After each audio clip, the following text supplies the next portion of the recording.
Olá pessoal, tudo bom? Isso, chegamos à quinta aula do Quarentena do Tarô. Estou muito feliz com esse trabalho, né? Fico muito contente de ver gente nova, interessada no tarô, trocar figurinha, muito gostoso. Adoro o papel de professora, que é o papel da minha vida inteira, né? Então vamos lá. Nessa quinta aula eu escolhi separar três, dos quais dois arcanos são os malévolos, né, do tarô. E como malévolos são aqueles que ninguém gosta de ver, né? Ninguém gosta muito quando aparecem no jogo. Ai meu Deus, o que eu vou fazer com isso? Né? Tem várias pessoas que têm assim um grave, não preconceito só, mas medo mesmo. O primeiro carinha de dar medo, nó em pingo d'água, é o diabo que o carregue. Isso, ele carrega toda a fama sinistra, né? É uma figura bizarra com esse é um ser com duplo sexo, um ser que tem asas morcegoides, que tem um bastão de cristal puro na mão ou de aço puro na mão. Se é que é mão, parecem garras, nos pés também parecem garras. Na cabeça tem uma galhada, mas não é uma galhada sui generis, com um chapéu gozado. Ele tem dois serviçais atrelado a ele, também com caudas, também com esses chifres e galhos esquisitos, orelhas meio de pã, meio não, enfim. O diabo é um portal que nos leva a pensar em todos os pecados do mundo. Nele reside toda a negatividade da humanidade, do ser humano, né? O ser humano é que passou a se negativar. Essa negatividade, ela normalmente é a prova de evolução e de transformação dos três chakras básicos do indivíduo, do homem. O chakra básico, o segundo chakra, que é tido como sexual ou esplênico, e o terceiro chakra, que é o plexo solar ou do umbigo. E eu estou falando essas mais de uma possibilidades, porque se a escola chinesa tem uma versão, a escola indiana tem outra versão, e em meio a isso outras versões também vão existir. De qualquer forma, esses três chakras de baixo são as nossas porções de necessidades imediatas, são o nosso lado que precisa de alimento, precisa de água, precisa sobreviver. São os três mais próximos do chão, das pernas, do quadril, são os que me aterram, que me colocam na terra. Então aqui está a porção endiabrada de mim. Ele nessa carta vem com um fundo branco, mas é um branco sem fundo nenhum. Então não dá para saber exatamente se ele é escuro ou claro, mas certamente ele fala com os azuis índigos ou escuros sobre o não consciente, sobre aquilo com essas asas coladas a ele atrás, sobre aquilo que do passado ou de antes que eu pouco me lembro. E às vezes esse passado e pouco antes pode ser minha infância, né? Pode ser eu mesma, bebê, nascimento, enfim. Então, ele é uma carta negativa porque não tem quem não olhe para ele e não diga: ah, meu Deus, o que tá para vir aí? Tá para vir aí uma porção de mim presa a alguma das mazelas do mundo. Então, ou eu vou estar presa à gula, ou à luxúria, ou à ganância, vou estar presa a esses pecados capitais, vou estar presa a esse universo de negativo que habita na humanidade e habita em mim também. Então, quando ele está no jogo, ele seduz muito as cartas em volta dele, tirando duas, a ficarem com essa imantação meio dúbia, meio se tem sacanagem ou safadeza, né? O que ele está realmente querendo mostrar, quais são as porções difíceis dessa pessoa ou dessa área da pessoa, disputas de poder, jogos políticos, jogos sujos, vícios. Os vícios são outra coisa que também estão na mão dessa carta do diabo. E eu abrindo quem criou o seriado do Lucifer Morningstar, porque é uma forma de você visitar todo o lado sedutor, né, e que encanta e que agrada, que esse arcano nos lembra da nossa própria materialidade. Então a corrupção está com ele, o jogo sujo está com ele, né? E o jogo sujo às vezes eu faço comigo mesma. Ai, como assim, Fernanda, faz com você mesma? Uai, é quando eu me proponho, né? Porque eu sou diabética, eu não comer mais açúcar e vou lá e como uma barra de chocolate. Isso é um jogo sujo? Comigo mesmo? Então, a corrupção também pode ser lida por aí, a falta de ética comigo mesma, né?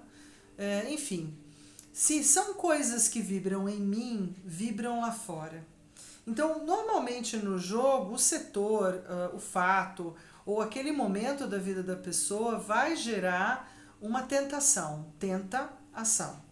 Então é uma ação tentadora, uma ação que tenta me mover do meu lugar anterior. Qual era a carta anterior? Ai, a linda da temperança. Eu estava na mão do anjo, eu estava fazendo um trabalho angelical, eu estava ajudando na paróquia, eu estava fazendo cestas básicas para distribuir para as pessoas que estão sem nada, eu estava fazendo um trabalho tão legal. E aí aparece uma outra pessoa que também resolve fazer o trabalho que eu estava fazendo e começa a competir comigo, e aí eu entro na competição, na raiva, na disputa e no mau humor pela outra pessoa. Pronto, o diabo entrou em ação, né? E nem sempre isso é consciente. Em geral, a carta do diabo atua nas nossas fraquezas e negatividades inconscientes, porque como é uma prova em ação, eu preciso aprender a ver as minhas sombras para torná-las luz e com isso me libertar dele.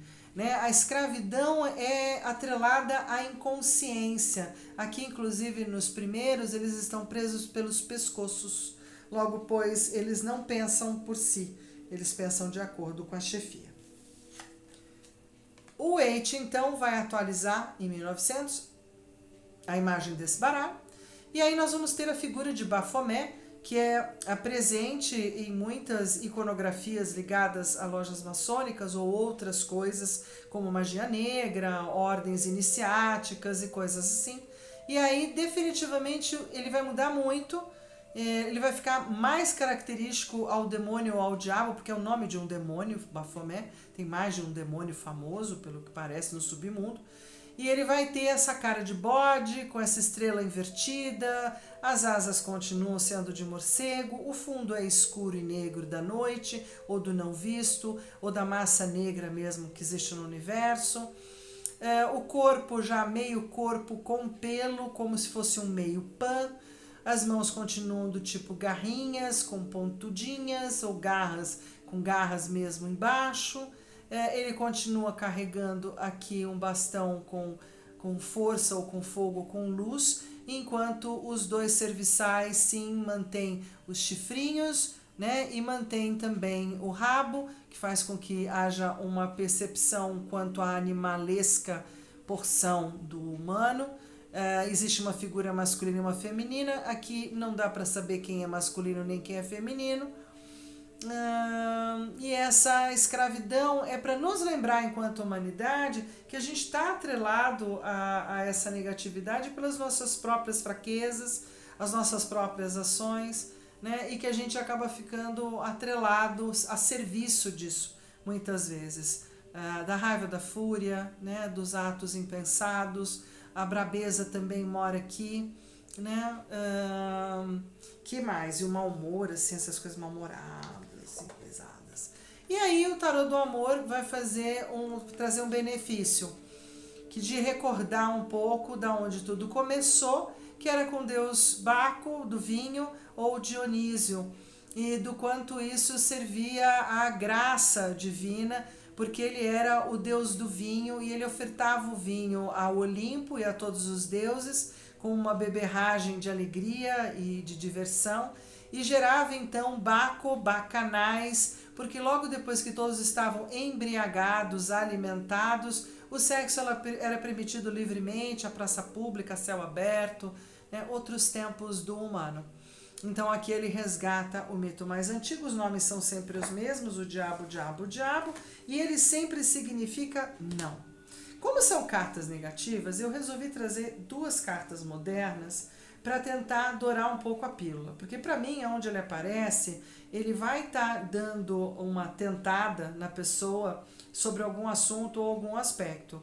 Ele vai estar propondo uma tenta-ação, uma ação que chama atenção e que me tenta, né, que me compra, ou que muitas vezes me chama, me leva, mas que eu vou ter que ter o discernimento no segundo passo para ver se o preço que ele está cobrando em cima desta tentadora circunstância, ação ou coisa vale a pena. Então eu brinco que a pergunta aqui, qual é o preço da sua alma?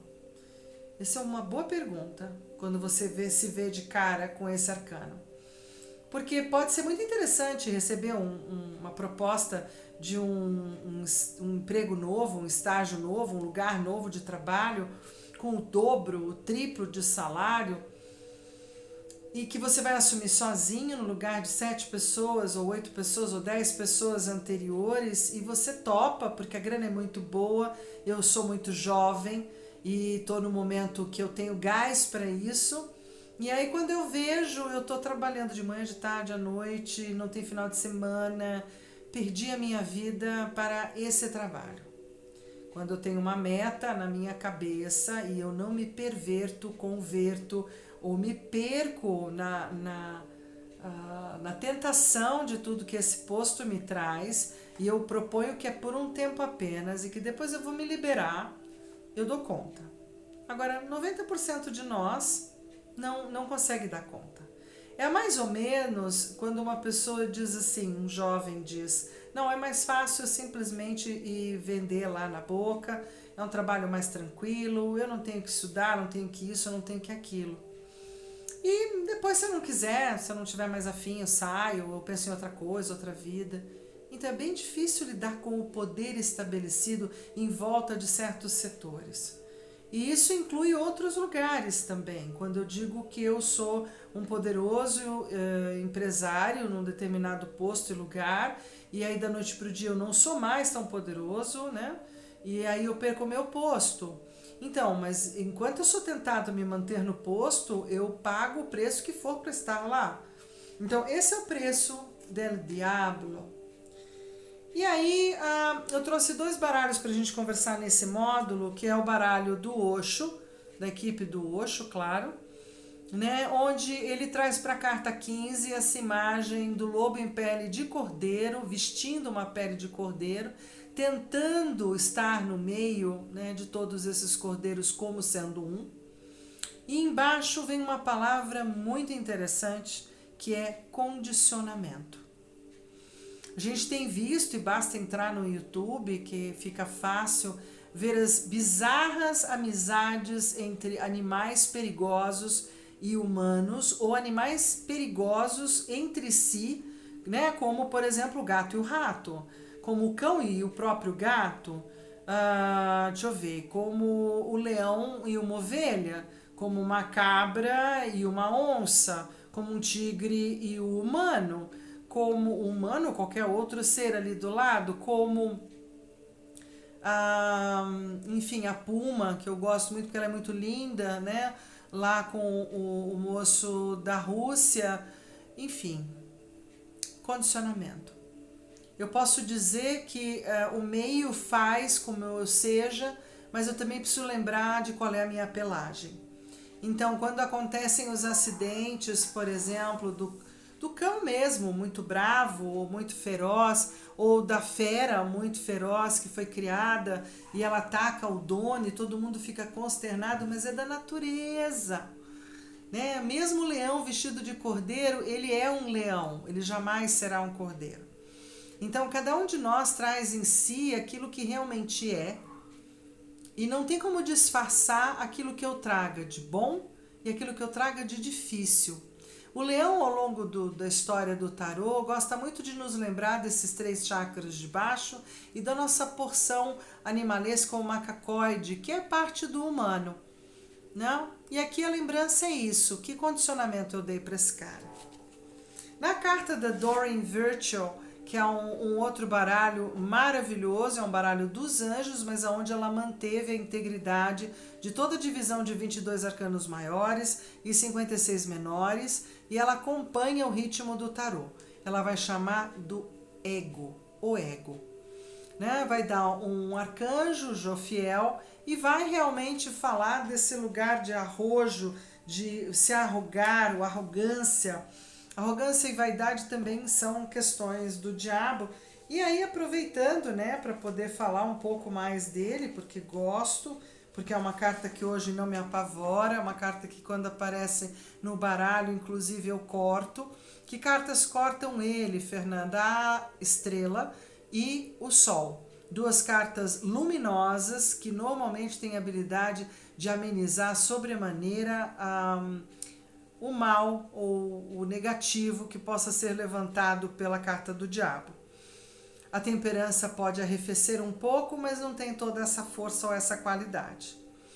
Eu hoje em dia, além, né, passei muitos anos só cortando com a estrela e o sol, e aí lentamente eu fui me dando o direito de, quando ele aparece, eu trazer as cartas de algum tipo ou gênero de cura espiritual, que tanto pode ser através de algum anjo ou gênio da Kabbalah, como também pode ser um alinhamento energético com os guardiões, né? Pode ser uma carta de cor, pode ser alguma carta de cura, outras que eu tenha, para tentar aliviar um pouco esse negativo, essa tentação que essa pessoa vai sofrer nesse setor, ou nesse momento da vida, ou no próximo, para que ela tenha o máximo de discernimento para lidar com o que ele propõe.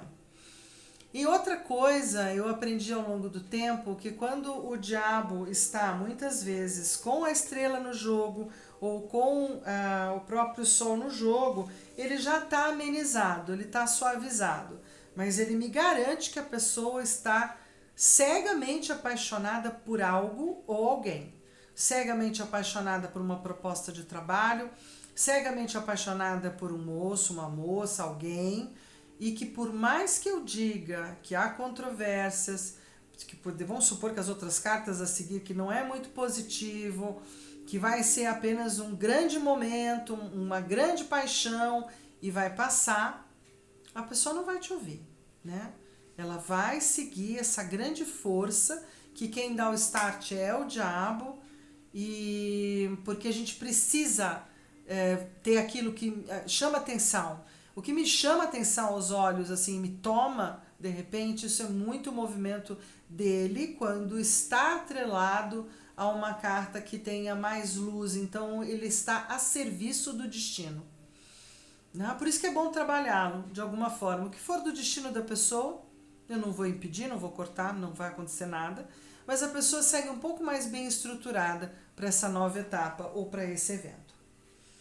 Existe uma historinha, né, que eu sempre conto do diabo, contei nas aulas e eu vou gostar de deixar aqui para vocês. A história é a seguinte: num determinado tempo da história da humanidade, aparece uma grande alma, nasce na forma de um menino que rapidamente vai frequentar o templo do seu lugar e do seu tempo e vai encantar as pessoas com as suas palavras de fé e vai começar a converter as pessoas ao Deus que ele diz que existe. E aí ele primeiramente converte toda a sua vila, depois a cidade, depois o estado, depois o país, e ele vai seguindo. E outros vão seguindo a ele, cada vez mais seguido e cada vez todos mais convertidos, e vão se passando os anos e ele também vai subindo de posto, vai ficando mais importante, vai tendo seguidores dentro da religião que ele estabeleceu. Enquanto isso, lá embaixo, no inferno, começa a haver, a cada passo que ele dá, um passo do inferno é desmontado, apagado ou destruído. E nesse ponto da história onde nós estamos, sobrou apenas o último andar e o portão, ou o grande portão, que leva ao contato direto com Lúcifer ou com o diabo central, o diabo maior. Muito bem, e aí sobraram assim uns 100 seguidores ainda desse diabo, um deles um fiel escudeiro, diz: nós vamos ter que acordar o mestre, não temos outra alternativa, já fizemos tudo o que era devido e estamos na penúria e podendo correr o risco de perdermos tudo e ele nem vai saber. E aí ele vai lá, fica um dia batendo, 2 dias batendo e nada, até que de repente range aquele portão, saindo até fumaça, pó de tanto tempo que estava trancado, abrem-se os portões. E saindo a figura demoníaca maior para fora com uma pergunta mal-humorada: o que há para me chamarem? O fiel escudeiro abaixa a cabeça e diz: mestre, presta atenção, mestre.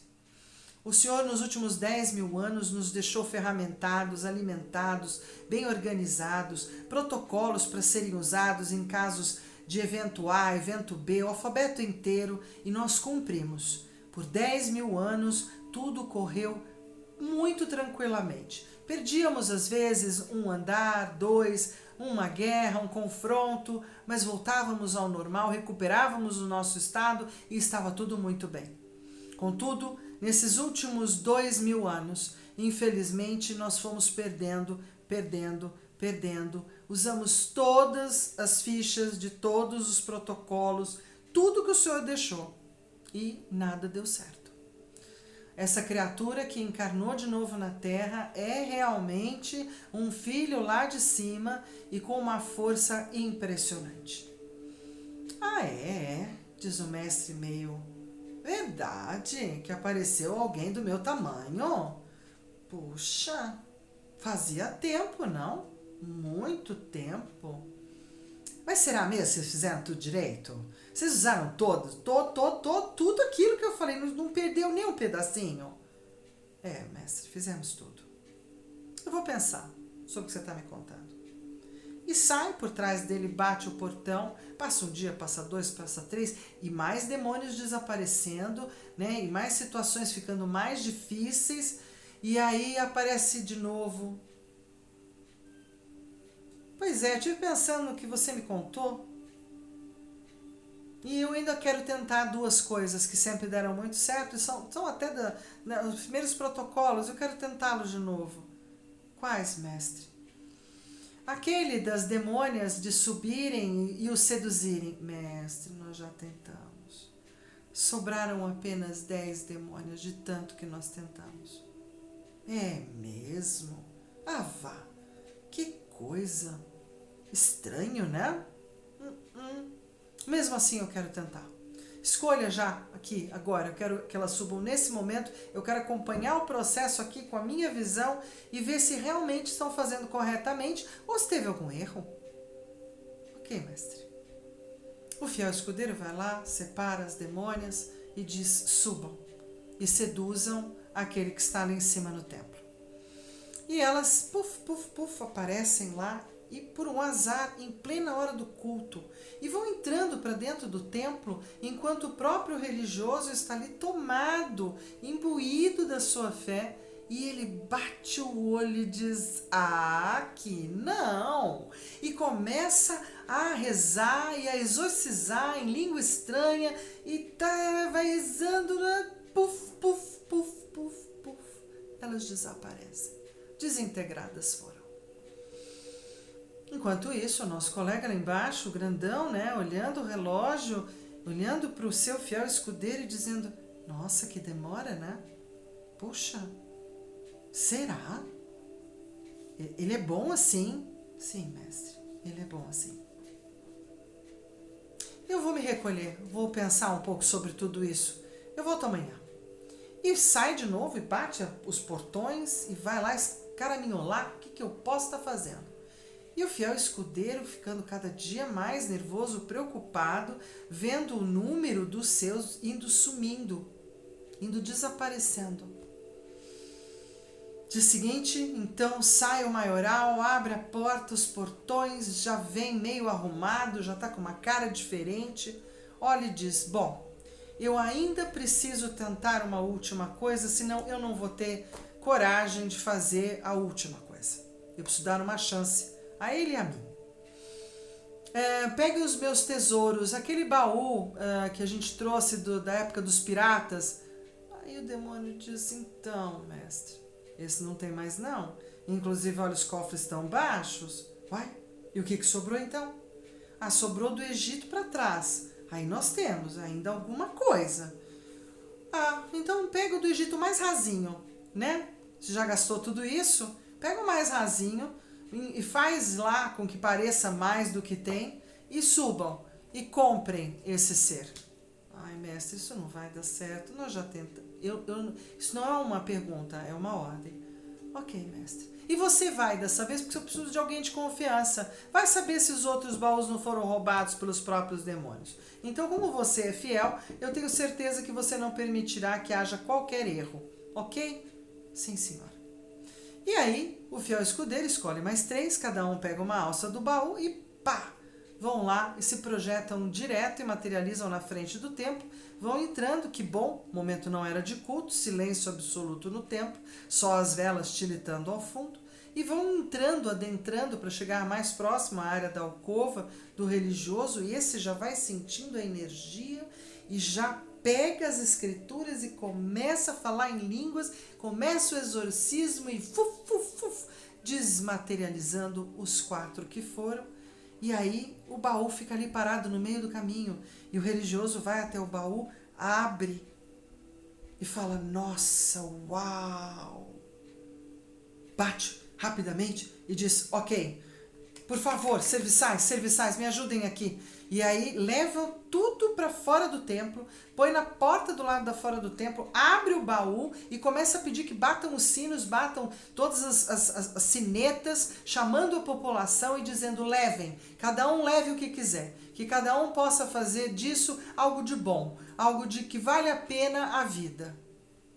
E deixa o povo lá se engalfinhando, se arrebentando, e entra para dentro do templo, até suando frio, dizendo: uau, essa foi por pouco, muito pouco. E entra em oração e começa a jejuar, e começa a fazer preces, dizendo: nossa, que difícil. Dia seguinte amanhece, e dessa vez todo mundo fica muito surpreso, porque o maioral sai já pronto, arrumado, na melhor roupa da época, né? Extremamente arrumado, com todos os adornos necessários, chique, elegante. E olha em volta e vê que agora realmente se reduziram a muito poucos os seguidores e fica muito entristecido de ver que o seu fiel seguidor não está mais lá.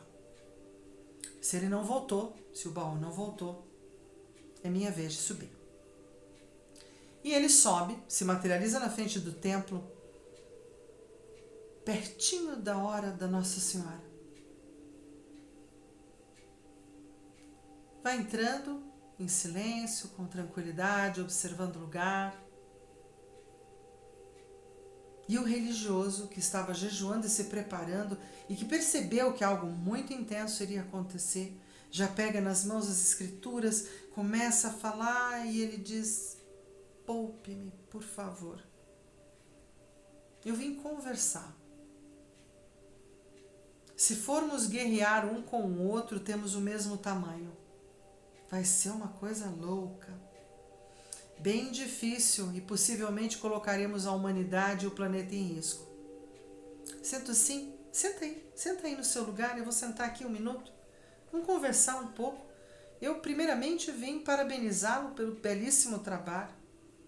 Chegamos no empate técnico e esse empate técnico é o que vai ter que permanecer pelo bem do homem. Estou impressionado, mas a gente poderia fazer daqui um trato? Eu não te incomodo mais, você não me incomoda mais. Eu não visito mais a crosta da terra. Me deixarei ficar lá no meu buraco. Mas também você para de perseguir os meus que estão lá comigo. E o religioso vai ficando meio poposo e tal, se sentindo meio poderoso do assunto. Puxa vida, olha, eu consegui dobrar o maioral.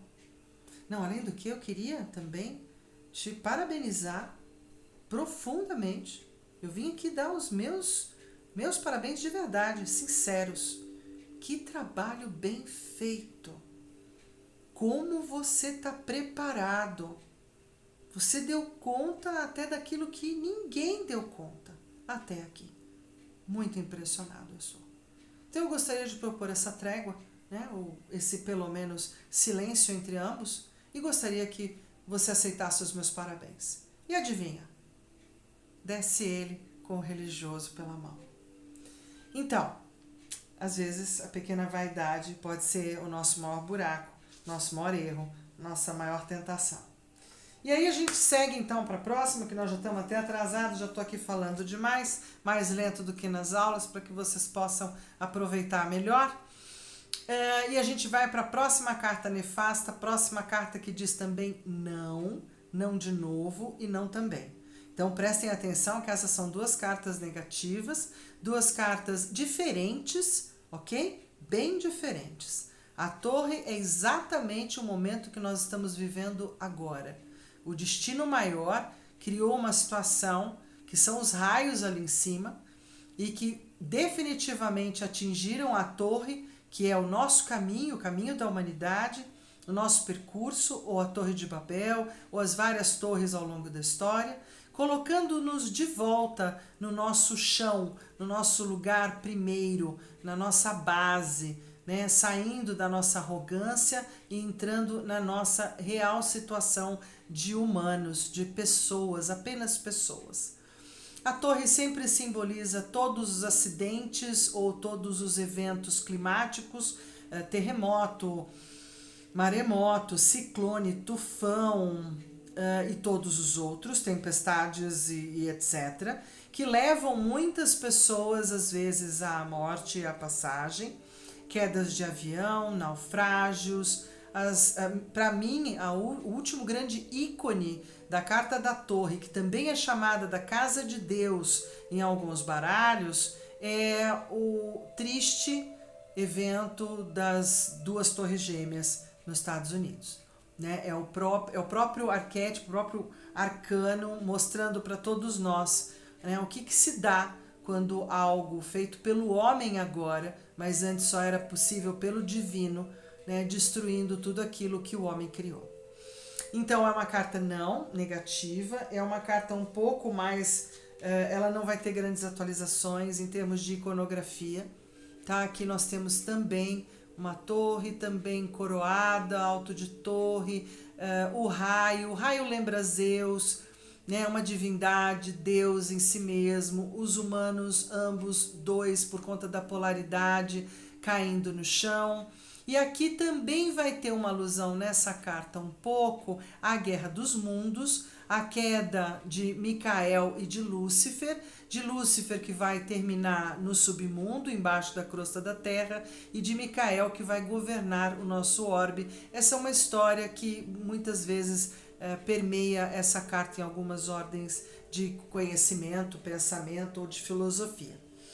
E também aqui nós vamos ter na do amor essas duas figuras como a polaridade do homem, o bem e o mal, ambos caem. A Torre de Babel é um artista que fez essa imagem da Torre de Babel e assim a torre passa, né? Porque é uma carta que normalmente não deve ficar muito aberta, ela significa nervosismo, irritação, brabeza, também significa todo o luto, toda a dor e a dificuldade quando acontece um acidente grande. E é bem o que nós estamos vivendo no momento, né? Então esse é o momento onde a força é maior. E como é que eu vou lidar com essa força? Quando algo maior apavora o homem ou toma ali o destino, como é que a gente faz alguma coisa? Então, se houverem no futuro movimentos das placas tectônicas do planeta Terra, do nosso planetinha, como será que a gente vai agir? Um novo dilúvio? Como é que nós faremos? Isso normalmente a gente tenta não pensar. Então a carta da torre, quando está num jogo, ela diz não. Aonde ela estiver, ela está dizendo que ali as coisas estão sendo demolidas, destruídas, desestruturadas, desestabilizadas, que nada vai ficar como era antes amanhã. E que jamais terá uma pedra sobre outra pedra que dê para usar. Então, o que virá depois é exatamente a bonança depois da tempestade ou algo totalmente novo porque o velho está sendo destruído. É uma carta intensa o suficiente para que o pessoal do Osho apenas dê a ela o nome de relâmpago, vá também manter essa mesma transitoriedade, a finalização e o árduo trabalho do yogi na sua própria iluminação para separar então as suas duas partes e encontrar um caminho de luz. Na carta da Virtue dos Anjos vai ser uma frase inteira para poder chamar essa torre lá no fundo. Quase não visto o anjo, é melhor de olhar. E o jardim que é lindo também.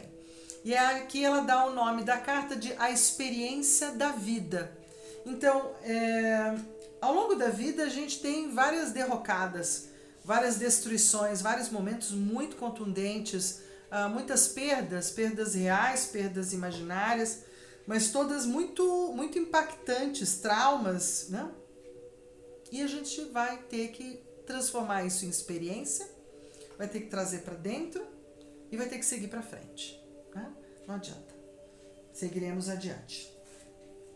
E aí vem a bonança, a formosura da esperança na caixinha de Pandora, aquela que na verdade é a estrela, estrela enquanto estrela que caiu do céu, estrela enquanto aquela que é a própria estrela na terra, a luz, a divina presença, e é aquela que segue os 7 planetas, né, que mantém a água fluindo e a terra sendo hidratada, adubada, mantida. Então a vida, tanto a vida que há pássaros, há uma existência, e ela está sempre conectada com o nosso Sol central e com o Sol central por trás do nosso, que é a estrela Sírius, o centro da nossa galáxia. Ela é uma carta sim, ela é uma carta que diz, ai que bom, nossa que delícia, né? Vamos saber esperar, orando, meditando, pensando no positivo, no que pode ser feito de bom, mas com o mínimo de movimento, é a esperança. O aprender a esperar positivamente para que as coisas sigam o seu próprio curso e cheguem nos seus próprios lugares de acordo com o destino maior. Então tem um aceite pelo destino maior, que ela sempre se curvando perante as 7 estrelas, o Sol nosso e o Sol central, que aqui na Pamela vira um Sol apenas, as 7 estrelas permanecem, 7 estrelas enquanto 7 planetas do nosso sistema solar, e ela continua mantendo os rios, mantendo a terra próspera, mantendo os rios, lagos e mares fluindo, e também a vida simbolizada por esse passarinho ali atrás, né? Então a estrela mantém tudo como é melhor, mantém a vida acima de tudo. A vida é muito importante no planeta, tudo que é vivo é muito importante, merece respeito, merece um olhar de forma menos brutal, como a gente tem usado. E na carta do amor, a única modificação é que não temos mais 2 jarros, temos um jarro apenas, né? Mas não se faz nenhuma alusão a essa novidade. Mantém-se a água de um lado, a areia do outro, né? A manutenção da vida ainda está estabelecida nessa carta. E a pureza, ou a pureza de estar nua, de ser a própria verdade, né? A verdade maior, a verdade da nossa criação ou da nossa criatura. E aí ela é uma carta sim, sim, sim, positiva, boa, legal, ela ilumina todo o jogo, ela é uma carta que se tiver perante a torre, por mais dura que seja a torre, tem algo que vai sobrar, ou algo vai ser melhor depois da torre, ou vai ter esperança, vai ter algum fato que traga um alento ou a própria esperança. Né? Então aí com isso a gente termina esse encontro do Quarentena do Tarô com a Fernanda Vidigal, que sou eu, e a gente também cumpriu com os 2 malévolos e a carta, uma das cartas bonitas, incrivelmente auspiciosas do tarô, que é a estrela. Eu agradeço a companhia de vocês, peço que vocês deem um joinha no meu canal e nesse vídeo se gostaram, e se inscrevam, participem, venham fazer parte, né, desse grupo que eu estou criando no meu coração de amigos, de pessoas com quem eu quero trocar tudo que eu aprendi nesses 30 anos. Valeu, obrigada!